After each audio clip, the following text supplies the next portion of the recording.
안녕하세요. 사연을 부탁해입니다. 오늘의 사연을 소개하겠습니다. 사연을 시작하기 앞서 우리 가족 소개를 하자면 우리 집은 엄마가 오래전에 돌아가신 뒤 할머니와 함께 살고 있습니다. 그러니까 할머니께서 엄마를 대신했다고 해도 과언이 아니었어요. 그런 이유 때문이었는지는 잘 모르겠지만 할머니와 고모들의 권유에도 불구하고 아빠는 재혼도 하지 않은 채 우리 남매만을 보고 살았습니다. 오래전 우연히 할머니와 아빠의 대화를 들은 적이 있었는데요. 내가 좋은 선자리 하나 알아왔는데 한번 만나볼래? 네 동생 숙자 친구라고 하는데 거기도 남편이랑 사별하고 혼자 자식 하나 키우면서 살고 있다잖니. 숙자 말로는 사람이 순하고 그렇게나 착할 수가 없대. 아니에요. 자식이 둘씩이나 있는데 재혼은 무슨 재혼을 하겠어요. 저는 재혼 생각 없어요. 아직 그 사람 잊지도 못했는데 다른 사람이랑 어떻게 살겠어요. 네 나이도 젊은데 이제는 애미는 있고 좋은 사람 만나서 새로 시작을 해야 할 거 아니야. 네가 이러고 살고 있는 거 보면 애미가 퍽이나 좋아하겠다. 그러지 말고 한 번만 만나봐. 할머니가 간절하게 호소하고 있었지만 아빠는 그저 단호하기만 했습니다. 어머니, 저는 재혼 생각 없습니다. 그냥 자식들 키우는 재미로 살까 해요. 그러니까 괜한 일에 힘 빼지 마세요. 아빠 모습은 그 어느 때보다 단호했고 할머니가 화를 내기 시작했어요. 넌 어쩜 그럴 수가 있는 거니? 너한테 네 자식들이 중요한 만큼 나한테는 너도 소중한 자식이야. 근데 이 애미 심정은 생각하지도 않고 어쩜 네 생각만 할 수가 있어? 어머니, 누구를 만나는 것도 마음이 가야 만나죠. 혹시나 살다가 마음 바뀌면 그때는 다시 말할게요. 라며 아빠가 할머니를 피해 집을 나갔습니다. 그런 아빠를 보던 할머니의 눈이 이글거리고 있었다고 해야 할까요? 곧 할머니가 가까이 살고 있던 큰 고모에게 전화를 해서 불렀습니다. 다른 집들은 이모와 사이가 가깝다고 했지만 아무래도 우리는 고모들과 왕래를 많이 했기에 고모들과 친한 편이었습니다. 친하다라는 표현보다는 고모 두 분 또한 우리를 같이 키웠다고 해도 과언이 아니었어요. 한마디로 할머니와 고모 두 분이 엄마를 대신했습니다. 특히나 큰 고모는 10분 거리에 살면서 수시로 오며 가며 할머니를 도왔습니다. 그날도 할머니 전화를 받자마자 고모가 집 안으로 들어오며 말했어요. 엄마, 내가 술 심부름하는 사람도 아니고 맨날 술 심부름 시키고 그래. 이러다가 엄마 진짜 술꾼 되겠어. 술 좀 그만 마셔. 내가 지금 술을 안 마시게 생겼어? 또 왜 그러는데? 혹시 오빠가 선 안 본다고 한 거야? 암튼 저놈의 고집은 누굴 닮은 건지 모르겠어. 센 고집도 저런 센 고집이 없다니까. 누굴 닮긴 누굴 닮았겠어. 돌아가신 아버지 닮았겠지. 내가 볼 때는 아버지랑 아주 똑같아 보이는구만. 그래도 네 아버지는 저 정도는 아니었지. 아니긴 뭐가 아니야. 예전에 할머니가 하는 말 들었는데 아버지가 엄마한테 반해서 할아버지가 점 찍어둔 여자랑 결혼 못한다고 울고불고 난리를 쳤다면서. 그거랑 이거랑 어떻게 똑같아? 오빠도 올케 언니 못 잊어서 저러는 거잖아. 그러니 똑같은 거지. 엄마, 그러니까 너무 강요하지 마. 그러다 오빠랑 감정만 상한다고 내가 몇 번이나 말했잖아. 그리고 엄마도 아버지 돌아가시고 지금까지 혼자 살고 있잖아. 엄마한테 누가 재혼하라고 하면 엄마도 그러겠다 하겠어? 나야 그럴 나이는 아니잖아. 내 주변에는 엄마 나이에 재혼한 사람도 많거든. 암튼 그냥 내버려둬.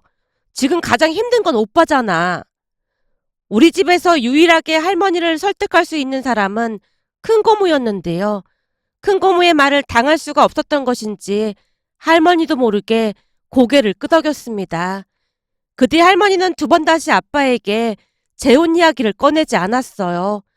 그러면서 우리 남매는 아빠뿐만 아니라 할머니와 고모들의 보살핌 속에서 잘 자랄 수 있었습니다. 둘 다 나름 서울에 있는 대학을 졸업하고 괜찮은 회사에 취업까지 했으니까요. 취업을 하고 난 뒤에는 할머니와 고모들의 고마움을 잊지 않고 항상 가족들을 챙기며 잘 살고 있었어요. 물론 오빠가 새언니를 데리고 오기 전까지는 말이죠. 어느 날 오빠가 새언니를 데리고 오면서 집안이 다시 들썩이기 시작했는데요. 새언니가 첫 인사를 하고 가던 날 고모 두 분이 뒷목을 잡고 소파에 그대로 주저앉았습니다. 다들 눈치만 본 채 입을 다물고 있는 모습에 큰 고모가 제일 먼저 입을 열었어요. 난 살다 살다 저런 캐릭터는 진짜 처음이네. 너만 처음인 줄 알아? 나도 처음이야. 아니지. 다들 처음이겠지. 세상에 별스러운 꼴을 다 보겠네. 할머니 입에서 감탄사가 새어나오고 있었습니다.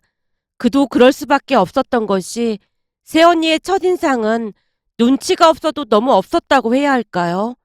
우선 처음 집에 들어서자마자 새언니가 찢어질 듯한 목소리로 머리가 땅에 닿을 정도로 허리 숙여 인사를 했습니다.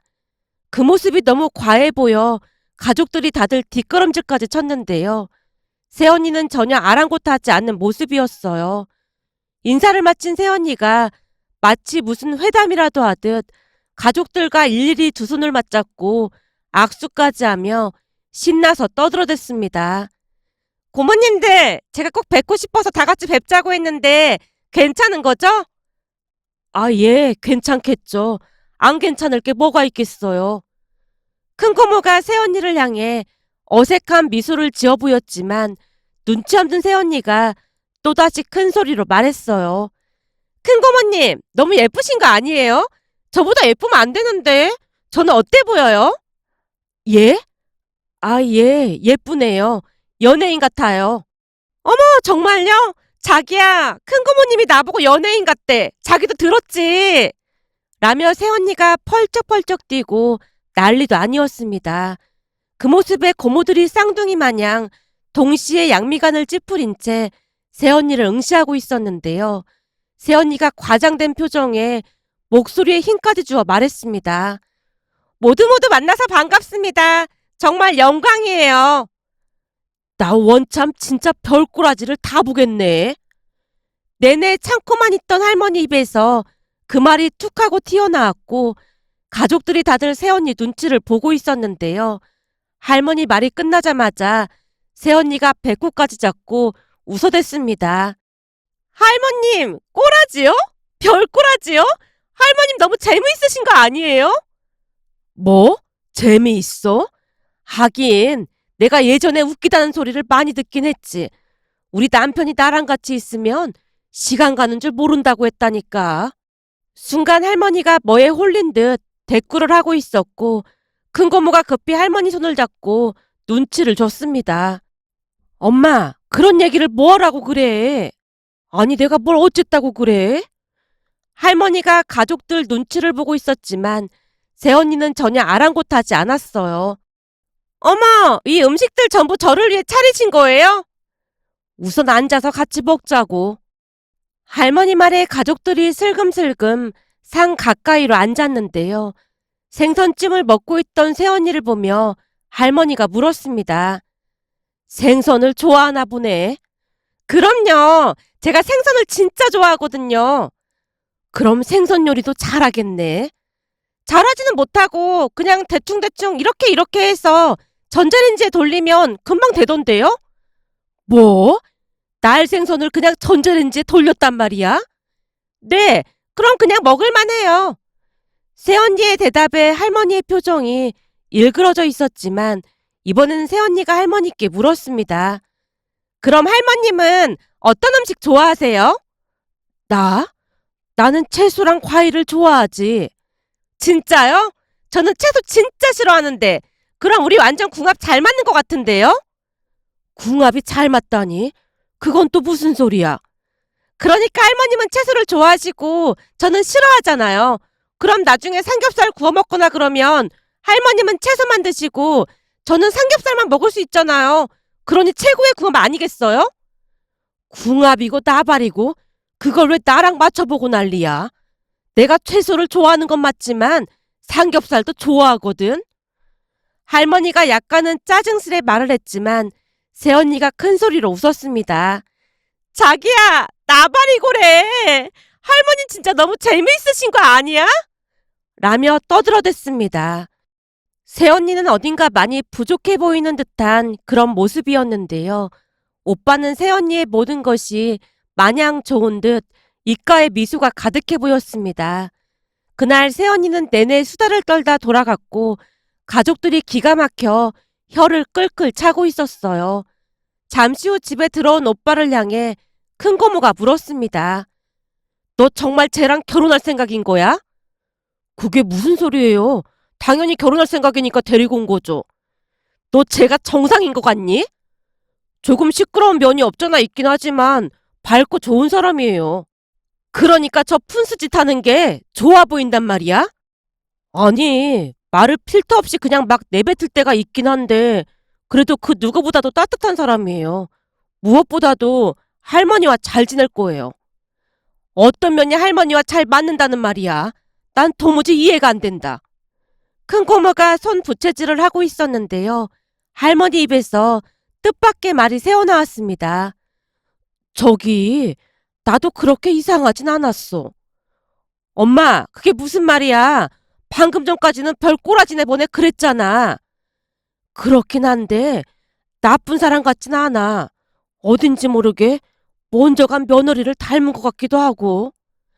할머니가 말끝을 흐린 채 멍이 허공을 응시하고 있었는데요. 대체 닮기는 어딜 닮았다는 거야? 올케 언니한테 저런 푼숫기가 있었단 말이야? 아니 그런 게 아니라 느낌이 그렇다는 거야. 풍겨지는 느낌이. 대체 뭔 소리라는 거야? 라며 고모가 어이없다는 표정을 짓고 있었지만 아랑곳하지 않고 할머니가 오빠에게 말했습니다. 앞으로 몇 번 더 데리고 와봐. 한 번 보고 사람을 어떻게 알겠어? 거봐, 내가 그럴 줄 알았다니까. 할머니 말에 오빠가 뛸 듯이 기뻐했습니다. 그 뒤 새언니는 자주 집에 드나들었어요. 그런데 할머니 말대로 말이 좀 많은 것 빼놓고는 나쁜 사람 같아 보이진 않았습니다. 어느 날은 주말에 친구를 만나고 집에 들어갔더니 가족들이 둘러앉아서 뭔가에 열중하고 있느라 제가 왔다는 사실조차도 모르고 있었습니다.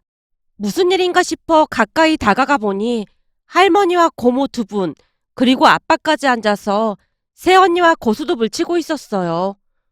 아니 지금 뭐 하는 거예요? 할머니 고스톱 칠 줄 몰랐잖아. 아가씨, 어서 와요. 할머니가 신빙이시긴 한데 이쪽으로 재능이 있으신 것 같아요. 화투판에 숨은 진주라고 해야 할까요? 그러게. 알고 봤더니 엄마한테 타짜기가 있었네 그래. 엄마, 혹시 그동안 우리 속였던 거 아니야? 내가 속이긴 뭘 속였다고 그래. 그렇지 않고서야 신빙이 이렇게 잘한다는 게 말이나 되는 소리야? 근데 신빙이라는 말이 이럴 때 쓰는 말이 맞긴 한 거니? 큰고모님, 지금 그게 중요한 게 아니에요. 손은 눈보다 빠르다. 할머니 기술 쓸 수 있으니까 잘 보셔야 한다고요. 라며 가족들이 고스톱에 열중을 하고 있었는데요. 그 모습에 어찌나 기가 막히던지 피식 웃음이 새어나왔습니다. 그렇게 새언니는 마치 처음부터 우리 가족이었던 것 마냥 자주 드나들면서 잘 지냈습니다. 물론 저랑도 큰 문제 없이 지냈는데요. 조금 시끄러운 것만 빼면 딱히 나쁠 것도 없었거든요. 무엇보다도 할머니와 잘 지내는 모습에 안심이 됐고 마음에 들었습니다. 그 뒤 두 사람은 상견례를 했고 집에 돌아온 큰고모가 그날 일을 말해줬어요. 사돈 양반이 하는 말이 맞벌이를 하느라 첫째인 선영이를 할머니한테 맡겼다는데 선영이 말투가 할머니한테 전부 배운 거라잖아. 근데 사돈 양반들은 의외로 엄청 조용조용하더라고. 오늘 상견례에서도 선영이 혼자 신나게 떠들어대는 바람에 아주 볼만했어. 안사돈이 미안했던지 사과까지 하면서 다 말을 해줬고 말이야. 오늘 사돈 어르신도 모시고 나오지 그랬냐면서 엄마가 왜 안 나왔냐고 묻더라고. 그러게 우리가 같이 가자고 했잖아. 내가 가면 다들 불편하기밖에 더 하겠어. 그래도 엄마가 다 키운 거나 마찬가지인데 엄마가 나가야 하는 게 맞는 거지. 됐어. 그런 자리를 내가 뭐하러 나가. 라며 할머니가 고개를 내저었습니다. 사실 오빠 상견례 날 아빠와 고모가 할머니도 같이 나가자고 했지만 할머니가 기겁을 한 채 거절했습니다. 혹시 실수라도 할까 싶어 걱정이 된다고 했거든요. 그런데 큰 고모가 터져 나오려는 웃음을 참으며 상견례에서 있었던 일을 또다시 말했습니다. 엄마, 말도 마. 선영이가 말이야. 엄마가 신빙인데 신빙 중에 이렇게 고스톱을 잘 치는 사람은 처음 봤다고 하면서 잘만 가르치면 대성할 거라는 말까지 했다니까. 뭐? 그런 자리에서 그런 말을 했단 말이야? 내가 미친다 진짜. 그렇지 않아도 안사돈이 선영이 등짝을 날리면서 막 뭐라고 했다니까. 라며 큰 고모가 웃고 있었어요. 저도 상견례 날 참석을 하진 않았지만 마치 그곳에 있었던 것 같은 느낌이었어요. 그렇게 오빠와 새언니는 결혼을 했고 주말마다 놀러 오곤 했는데요. 어느 날 할머니가 새언니를 앉혀놓고 말했어요. 선영아, 내 말 잘 들어. 선영이는 착하고 얼굴도 예뻐서 그 입만 다물고 있으면 엄청 똑똑해 보이거든. 그렇죠. 제가 좀 직접으로 보이긴 하죠. 대학 다닐 때도 인기가 좀 많긴 했어요. 선영아, 지금도 그냥 아, 네 라고만 하고 더 이상 입을 열지 말고 그냥 다물어. 그것도 습관이야. 넌 다 좋은데 입만 열었다 하면 홀라당 깬다니까. 네? 홀라당 깨요? 여보, 할머니가 나 홀라당 깬대. 메모에다 써먹어야지. 라며 새언니가 물개박수까지 치면서 호들갑을 떨어댔고 할머니가 새언니를 노려보며 말했습니다. 얘가 지금까지 뭘 들은 거야? 잘 들어. 이런 경우에도 그냥 내 앞으로 주의하겠습니다. 라고 하면 되는 거야. 무슨 말인지 알겠어? 네, 주의하겠습니다. 이렇게요? 그래, 바로 그거야. 그렇게 하면 되는 거야. 근데 할머니랑 같이 있을 때는 안 그래도 되는 거 아니에요? 그러니까 고스톱 치고 그럴 때는 봐주시면 안 돼요? 그래. 그건 내가 봐줄 테니까 다른 데서는 말을 할 때 항상 머릿속으로 적어도 10번은 생각해보고 말해야 한다. 알겠니? 네, 알겠습니다. 아이고, 말귀도 잘 알아듣고 착하지. 라는 칭찬에 새언니가 자리에서 벌떡 일어나더니 할머니 손을 맞잡고 덩실덩실 춤까지 췄습니다. 그 모습에 새언니가 절대 변하지 않으리라고 저는 확신했습니다. 하지만 사람들이 이상하게 보는 게 뭐가 돼주겠어요. 비록 조금 특이하긴 하지만 우리 모두 새언니를 좋아했거든요. 그렇게 할머니는 새언니가 올 때마다 교육을 시켰습니다.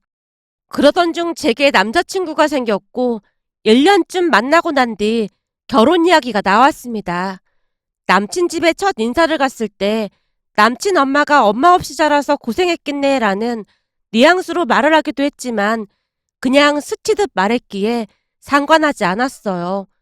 그런데 얼마 뒤 상견례에서 큰 문제가 일어날 줄 누가 알았겠습니까? 우선 상견례를 얼마 앞둔 어느 날 남친이 말을 꺼냈어요.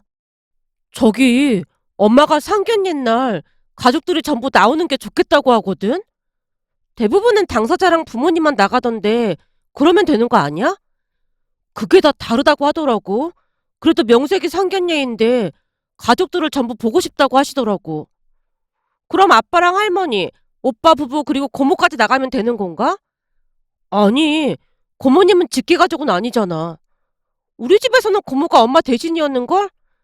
엄마가 고모는 참석하지 않았으면 좋겠대. 남친이 남친 엄마 말을 전달했는데요. 왠지 모르게 기분이 좋지 않았습니다. 결국 제가 남친에게 그대로 되돌려줬습니다.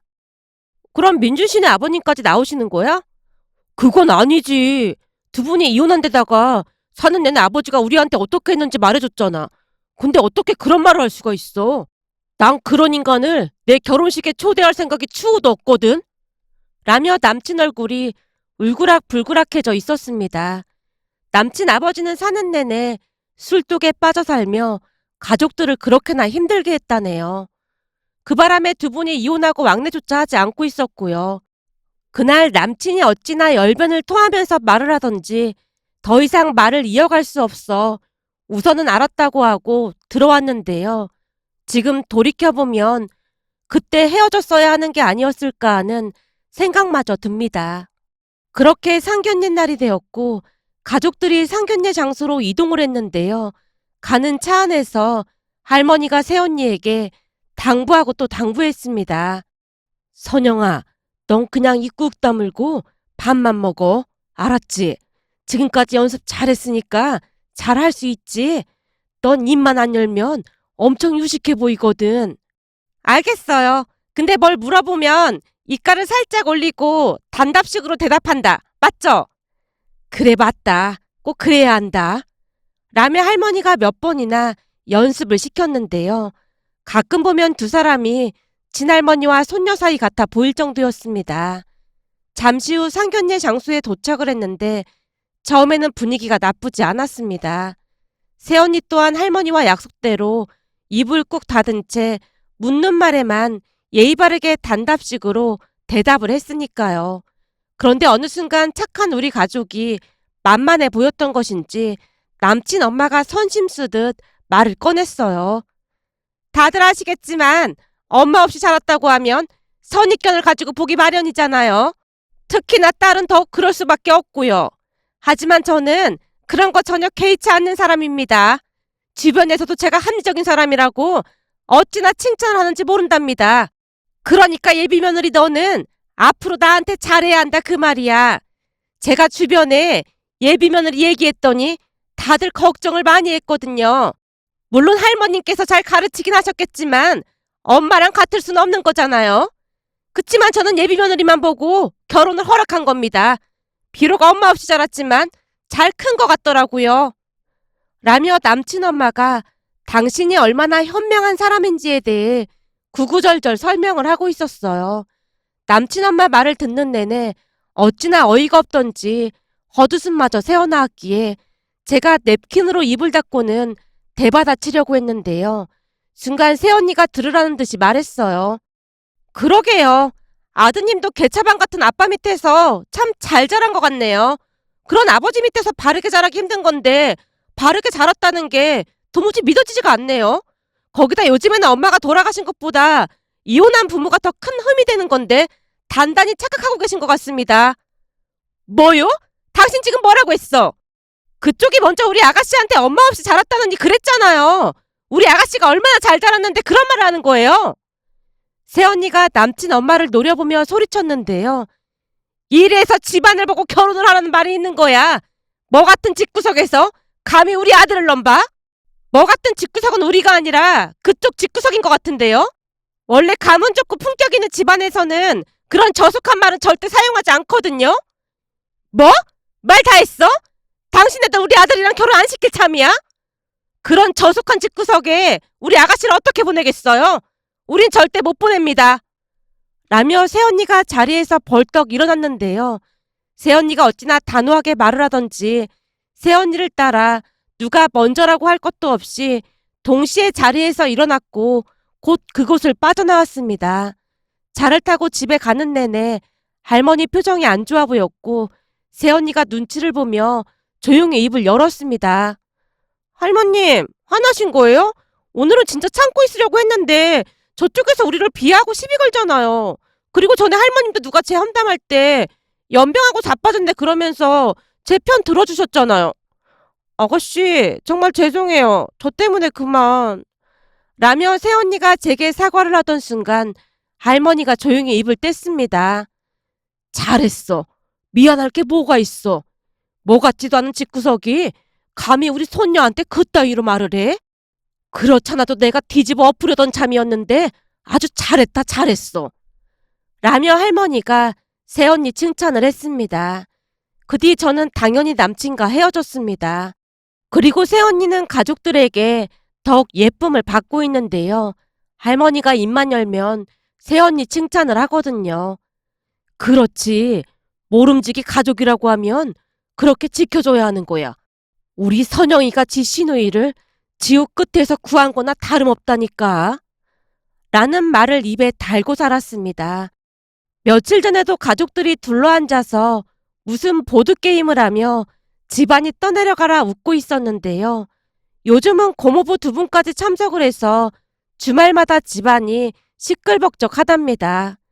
그 모습에 새언니가 참 대단하다는 생각과 함께 고마운 마음이 들어 이렇게 글 남겨봅니다. 오늘의 사연은 여기까지였습니다. 즐겁게 보셨다면 구독, 좋아요 부탁드립니다. 고맙습니다.